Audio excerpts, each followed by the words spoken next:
Chapter 3: Money and Credit. Money as a medium of exchange.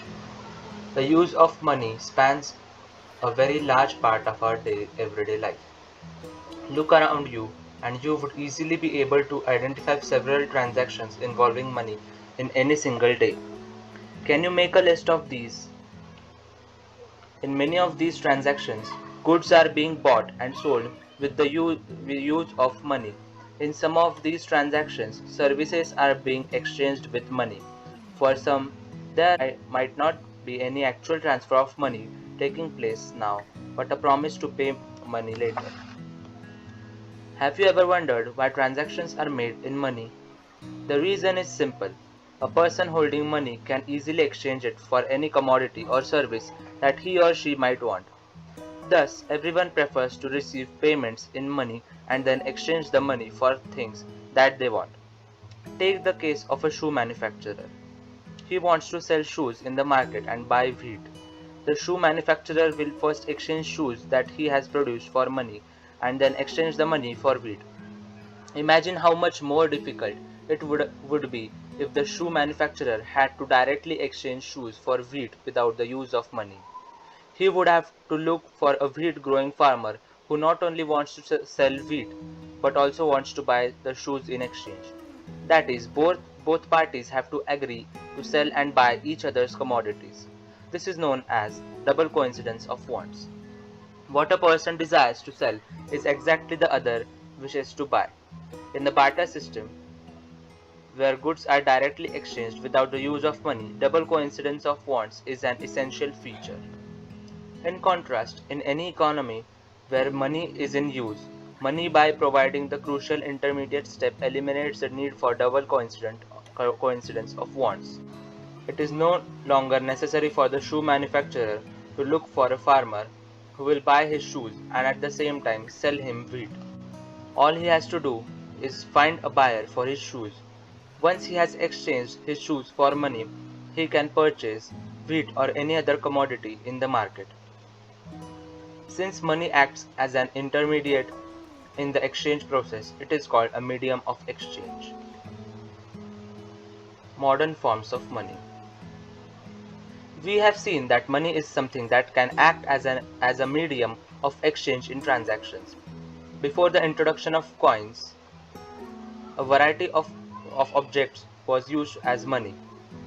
For example, since the very early ages, Indians used grains and cattle as money. Thereafter came the use of metallic coins, gold, silver, copper coins, a phase which continued well into the last century.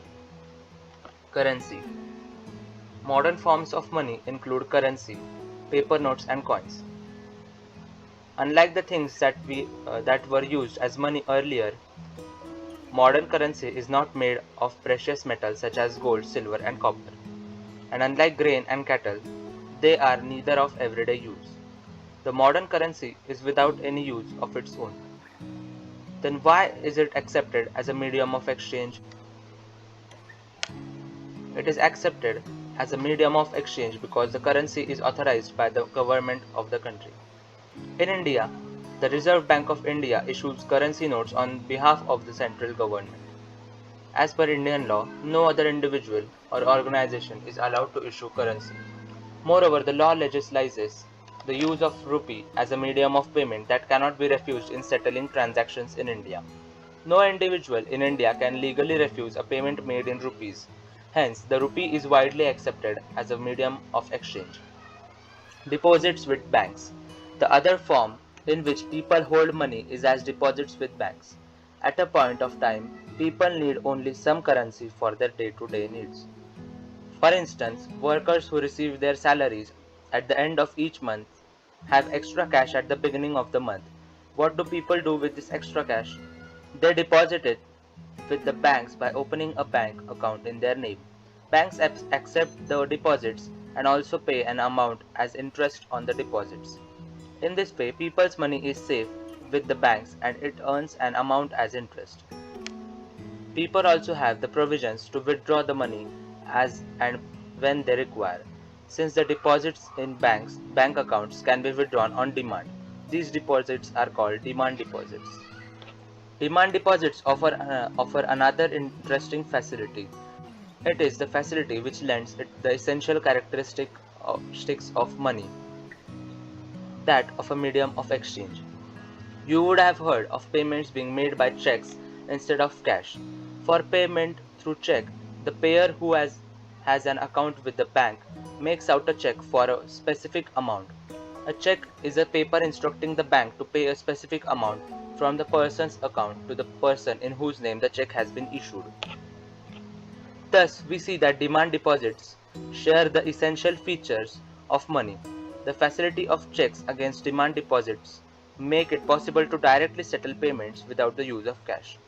Since demand deposits are accepted widely as a means of payment along with currency, they constitute money in the modern economy. You must remember the role that banks play here. But for the banks, there would be no demand deposits and no payments by checks against these deposits. The modern forms of money, currency, and deposits are closely linked to the working of the modern banking system. Loan activities of banks. Let us take the story of banks further. What do the banks do with the deposits which they accept from the public? There is an interesting mechanism at work here. Banks keep only a small proportion of their deposits as cash with themselves. For example, banks in India these days hold about 15% of their deposits as cash. This is kept as provision to pay the depositors who might come to withdraw money from the bank on any given day. Since on any particular day, only some of its many depositors come to withdraw cash, the bank is able to manage with this cash. Banks use the major portion of the deposits to extend loans. There is a huge demand for loans for various economic activities. We shall read more about this in the following sections. Banks make use of the deposits to meet the loan requirements of the people. In this way, banks mediate between those who have surplus funds, the depositors, and those who are in the need of these funds, the borrowers. Banks charge a higher interest rate on loans than what they offer on deposits. The difference between what is charged from borrowers and what is paid to depositors is their main source of income.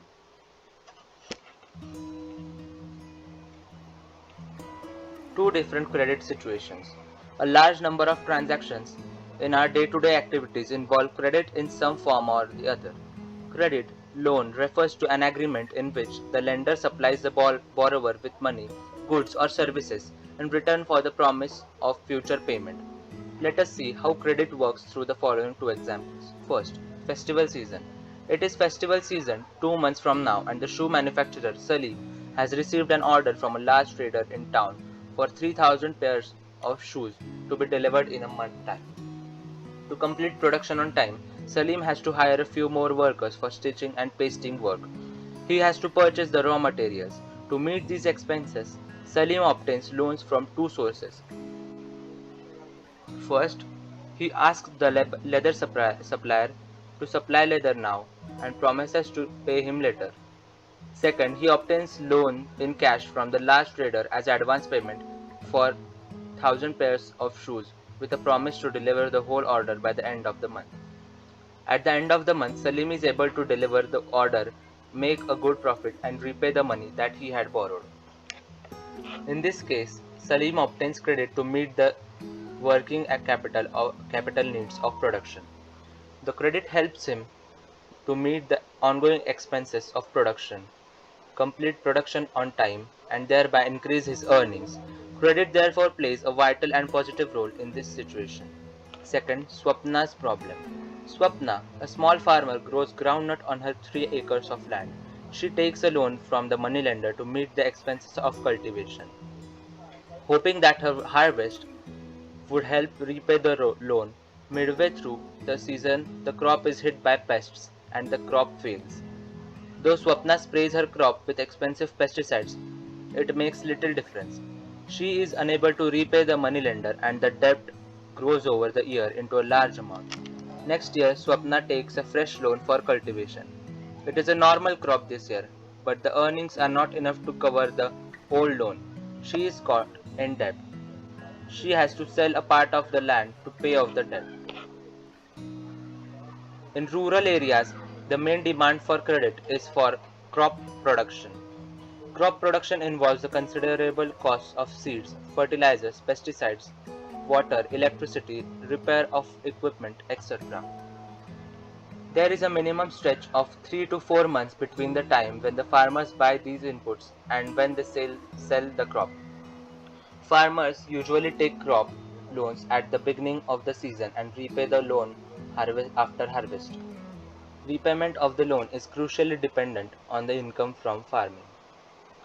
In Swapna's case, the failure of the crop made loan repayment impossible. She had to sell part of the land to repay the loan. Credit, instead of helping Swapna improve her earnings, left her worse off. This is an example of what is commonly called debt trap. Credit in this case pushes the borrower into a situation from which recovery is painful. In one situation, credit helps to increase earnings and therefore the person is better off than before. In another situation, because of crop failure, credit pushes the person into a debt trap. To repay her loan, she has to sell a portion of her land. She is clearly much worse off than before. Whether credit would be useful or not, therefore depends on the risks in the situation and whether there is some support in case of loss. Terms of credit.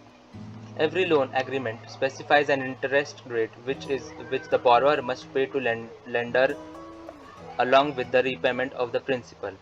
In addition, lenders may demand collateral security against loans. Collateral is an asset that the borrower owns, such as land, building, vehicle, livestock, deposit with banks, and uses this as a guarantee to lender until the loan is repaid. If the borrower fails to repay the loan, the lender has the right to sell the asset or collateral to obtain payment. Property such as land titles, deposits with banks, livestock are some common examples of collateral used for borrowing. A house loan. Mega has taken a loan of rupees 5 lakh from the bank to purchase a house. The annual interest rate on the loan is 12% and the loan is to be repaid in 10 years in monthly installments. Mega had to submit to the bank documents showing her employment records and salary before the bank agreed to give her the loan. The bank retained as collateral the papers of the new house, which will be returned to Mega only when she repays the entire loan with interest. Interest rate, collateral and documentation requirement and the mode of repayment together comprise what is called the terms of credit. The terms of credit vary substantially from one credit agreement to another. They may vary depending on the nature of the lender and the borrower. The next section will provide examples of the varying terms of credit in different credit arrangements. Variety of credit arrangements. Example of a village. Rohit and Ranjan had finished reading about the terms of credit in class. They were eager to know the various credit arrangements that existed in their area. Who were the people who provided credit? Who were the borrowers? What were the terms of credit? They decided to talk to some people in their village. Read what they record. 15th November 2019. We head directly for the fields where most farmers and laborers would be working at this time of the day. The fields are planted with potato crops. We first met Shyamalal, a small farmer in Sonpur, a small irrigated village. Shyamalal tells us that every season he needs loans for cultivation on his 1.5 acres of land. Till a few years back, he would borrow money from the village moneylender at an interest rate of 5% per month, 60% per annum. For the last few years, Shyamalal has been borrowing from an agricultural trader in the village at the interest rate of 3% per month. At the beginning of the crop season, the trader supplies the farm inputs on credit, which is to be repaid when the crops are ready for harvest. Besides the interest charged on the loan, the trader also makes the farmer promise to sell the crop to him. The way the trader can ensure that the money is repaid promptly. Also, since the crop prices are low after the harvest, the trader is able to make profit from buying the crop at a low price from the farmers and then selling it later when the price is risen. We next meet Arun, who is supervising the work of one farm laborer. Arun has 7 acres of land. He is one of the few persons in Sonpur to receive bank loan for cultivation. The interest rate of the loan is per 8.5% per annum and can be repaid anytime in the next 3 years. Arun plans to repay the loan after harvest by selling a part of the crop. He then intends to store the rest of the potatoes in a cold storage and apply for fresh loan from the bank against the cold storage received. The bank offers this facility to farmers who have taken crop loan from them. Rama is working in a neighboring field. She has worked as an agricultural laborer. There are several months in the year when Rama has no work and needs credit to meet the daily expenses. Expenses on sudden illnesses or functions in the family are also met through loans. Rama has to depend on her employer, a medium landowner in Sonpur, for credit. The landowner charges an interest of 5% per month. Rama repays the money by working for the landowner. Most of the time, Rama has to take a fresh loan before the previous loan has been repaid. At present, she owes the landowner rupees 5,000. Though the landowner doesn't treat her well, she continues to work for him, since she can get loans from him when in need. Rama tells us that the only source of credit for the landless people in Sonpur are the landowner employers. Loans from cooperatives. Besides bank, the other major source of cheap credit in rural areas are the cooperative societies or cooperatives. Members of cooperative pool their resources for cooperation in certain areas. There are several types of cooperatives possible farm, such as farmers cooperatives, weavers cooperatives, industrial workers cooperatives, etc. Krishak cooperative functions in a village not very far away from Sonpur. It has 2,300 farmers as members. It accepts deposits from its members. With these deposits as collateral, the cooperative has obtained a large loan from the bank. These funds are used to provide loans to members. Once these loans are repaid, another round of lending can take place. Krishak Cooperative provides loans for the purchase of agricultural implements, loans for cultivation and agricultural trade, fishery loans, loans for construction of houses, and for a variety of other expenses. Formal sector credit in India. We have seen in the above examples that people obtain loans from various sources. The various types of loans can be conveniently grouped as formal sector loans and informal sector loans. Among the former are the loans from banks and cooperatives. The informal lenders include money lenders, traders, employers, relatives and friends, etc. In graph 1, you can see the various sources of credit to rural households in India. Is more credit coming from the formal sector or the informal sector? The Reserve Bank of India supervises the functioning of formal sources of loans. For instance, we have seen that the banks maintain a minimum cash balance out of the deposits they receive. The RBI monitors the banks in actually maintaining cash balance. Similarly, the RBI sees that the banks give loans not just to profit-making businesses and traders, but also to small cultivators, small-scale industries, to small borrowers, etc.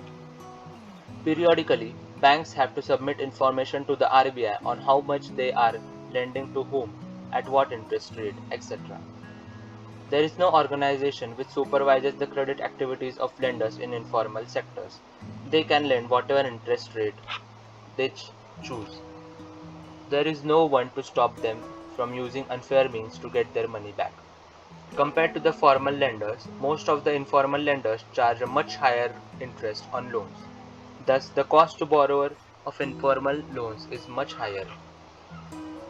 Higher cost of borrowing means a larger part of the earnings of the borrowers is used to repay the loan.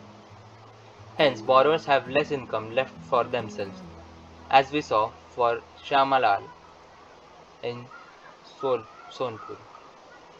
In certain cases, the higher interest rate for borrowing can mean that the amount to be repaid is greater than the income of the borrower.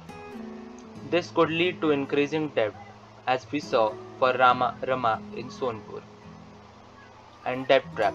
Also, people who might wish to start an enterprise by borrowing may not do so because of high cost of borrowing.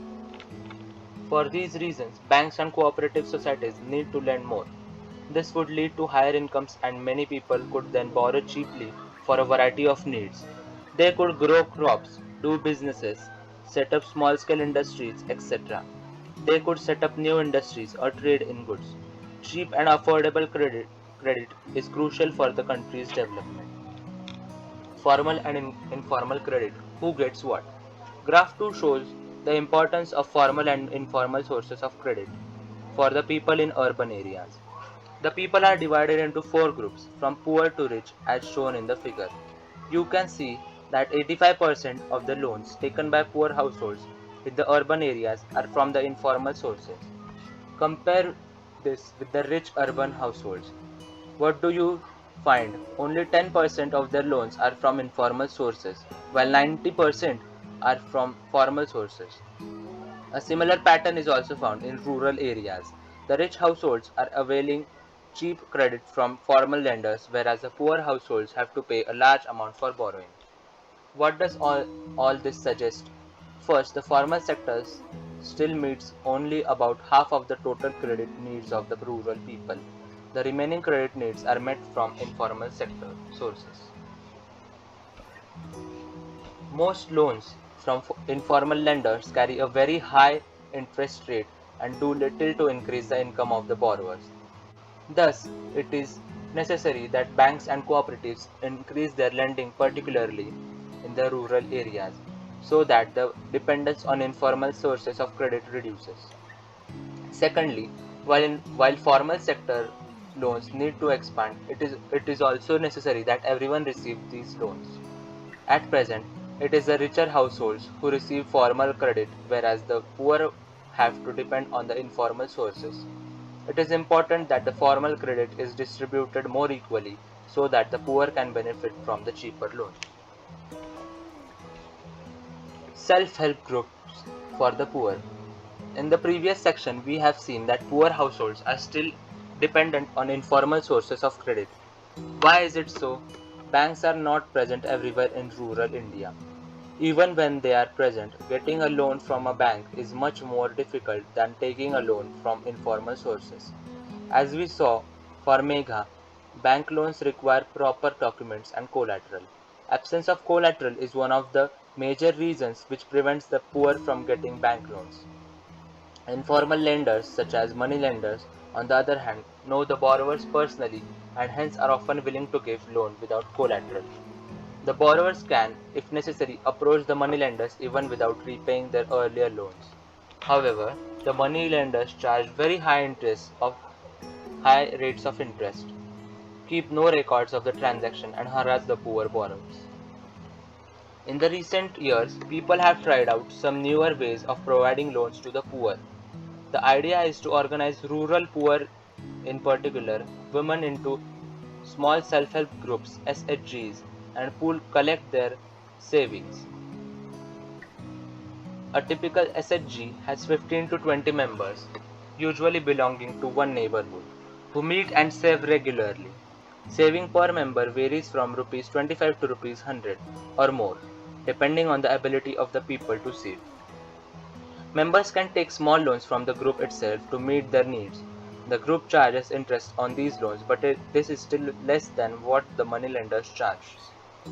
After a year or two,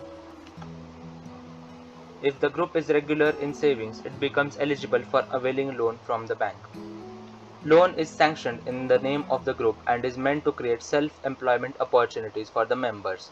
For instance, small loans are provided into the members for releasing mortgaged land, for meeting working capital needs. Example, buying seeds, fertilizers, raw materials like bamboo and cloth, for housing materials, for acquiring assets like sewing machine, handlooms, cattle, etc. Most of the important decisions regarding the savings and loan activities are taken by the group members. The group decides as regards the loans to be granted, the purpose, amount, interest to be charged, repayment schedule, etc. Also, it is the group which is responsible for repayment of the loan.